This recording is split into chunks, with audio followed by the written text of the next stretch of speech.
Hi. ಇವತ್ತು ನಾವು ಮೂವಿಗೆ ಹೋಗೋಣ ಅಂದ್ಬಿಟ್ಟು ಪ್ಲ್ಯಾನ್ ಮಾಡಿಕೊಂಡು 12 ಗಂಟೆ ಶೋಗೆ ಹೋಗೋಣ ಅಂದ್ಬಿಟ್ಟು ಬಂದಿದ್ವಿ. ವೇಗಾ ಸಿಟಿ ಮಾಲ್ಗೆ ಬಂದಿದ್ವಿ. ಅಲ್ಲೇ PVR ಅಲ್ಲಿ ಮೂವಿಗೆ ಹೋಗೋಣ ಅಂದ್ಬಿಟ್ಟು ತೆಲುಗು ಮೂವಿ ನೋಡಿದ್ವಿ. ನೋಡೋಣ ಚೆನ್ನಾಗಿರತ್ತೆ, ನೋಡೋಣ ಅಂದ್ಬಿಟ್ಟು ಬಂದಿದ್ವಿ. ಏನಂದರೆ ಅದು ತುಂಬ ದಿವಸ ಆಯಿತು ಮೂವಿಗೆ ಬಂದು, ಮನೆಯೆಲ್ಲ ಬರೋಣ ಅಂದ್ಕೊಂಡು ಪ್ಲ್ಯಾನ್ ಮಾಡ್ಕೊಂಡ್ವಿ, ಆಗಲಿಲ್ಲ ಬರೋಕ್ಕೆ.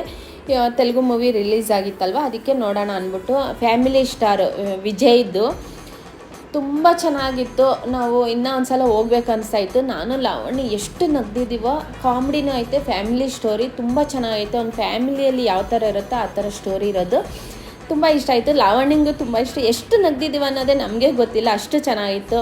ಇಂಟರ್ವೆಲಲ್ಲಿ ನನ್ನ ಮಗಳು ಸ್ನ್ಯಾಕ್ಸ್ ತೊಗೊಂಬಂದ್ಲು. ಆಮೇಲೆ ಎಲ್ಲ ಮೂವಿ ಮುಗೀತು. ಅಲ್ಲಿಂದ ಮಧ್ಯಾಹ್ನ ಆಗಿತ್ತಲ್ವ, ಊಟ ಮಾಡಬೇಕಾಗಿತ್ತು. ಅಲ್ಲೇ KFCಯಲ್ಲಿ ಬರ್ಗರು ಮತ್ತು ಕೋಕ್ ತೊಗೊಂಡ್ವಿ. ನಮ್ಮಮ್ಮ ಏನು ಅಷ್ಟೊಂದು ಏನೂ ತಿನ್ನಲ್ಲ. ನಮ್ಮ ಅಮ್ಮನಿಗೊಂದು ಚಿಕನ್ ತೊಗೊಂಡ್ವಿ ಅಷ್ಟೇ.